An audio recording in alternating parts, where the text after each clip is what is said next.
Welcome back to Grand Adventure. I'm your host, Mark Guido, and we're going to check out St. Helens on this episode, both the town and the volcano, so stick around.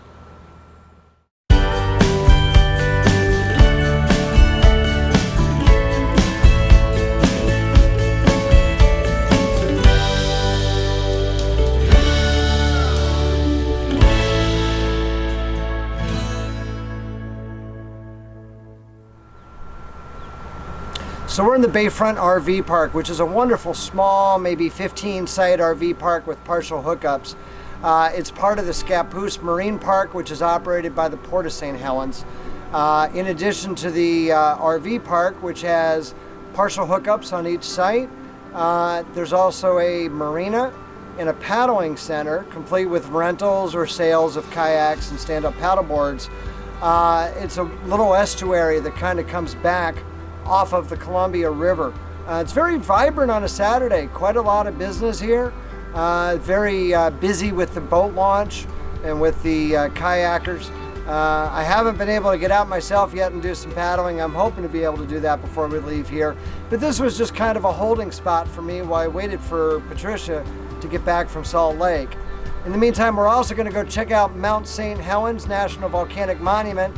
Despite having the same name, it's almost 2 hours away each way, but we're going to go check it out today. But first, let me show you around the marine park a little bit.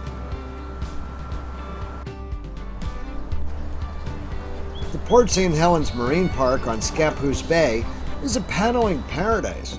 The marina immediately adjacent to the campground is home to not only sailboats and powerboats, but also a paddling center with retail and rental available.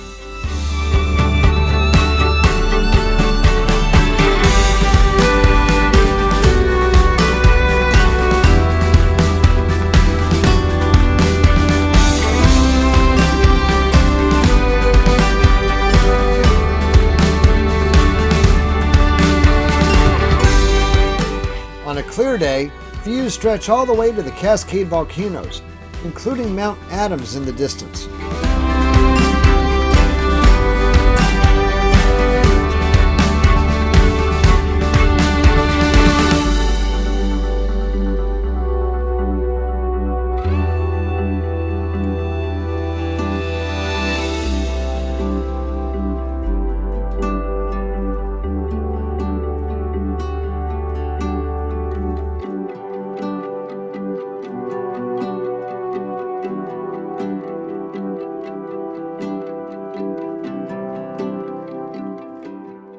Our stay here has been both comfortable and quiet, and partial hookups cost $28 per night.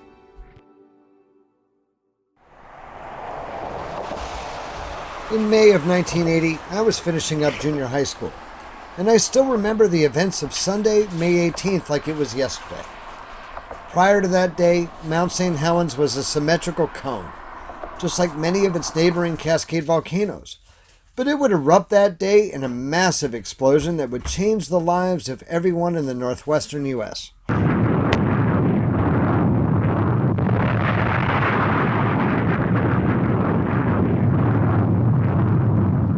It seemed to happen in an instant. A cubic mile, tons of ash, rock, and ice were rocketed into the stratosphere. The cloud reached nearly 14 miles into the sky.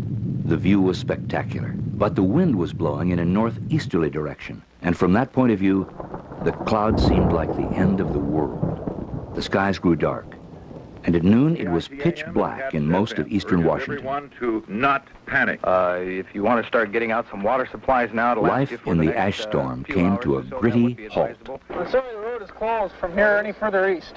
Okay. This is as far east as you can go. 175 square miles of forest was completely flattened, and even today, 38 years later, the evidence of this cataclysmic event is visible everywhere.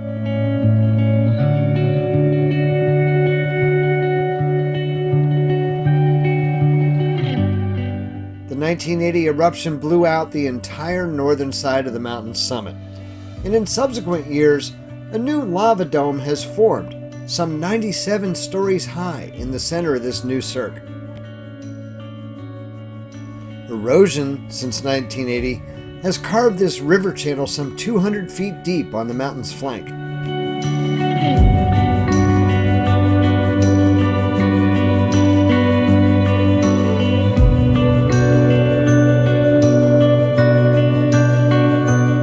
We're standing on 1,300-foot Johnson Ridge, and the avalanche from the eruption actually climbed and breached this mountain.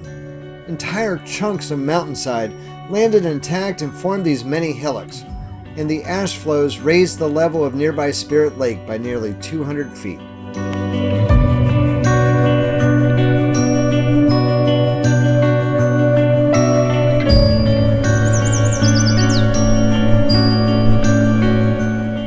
Entire hillsides are still denuded of trees, and many of those snapped like twigs in the 1980 eruption still litter these hillsides.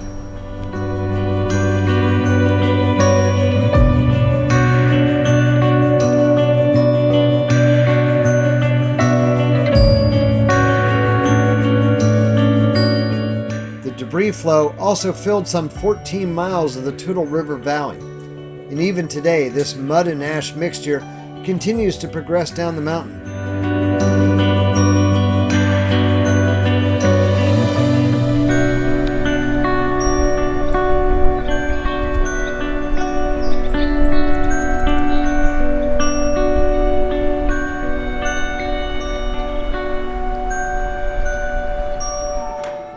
This is the Visitor Center at Johnston Ridge, featuring a number of displays and a film that chronicles the disaster that left 57 people dead.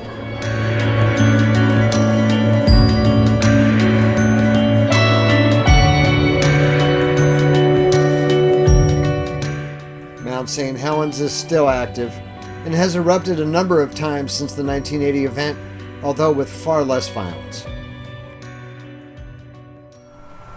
So that's going to do it for our visit to St. Helens, Oregon. We're now heading off for the Oregon coast.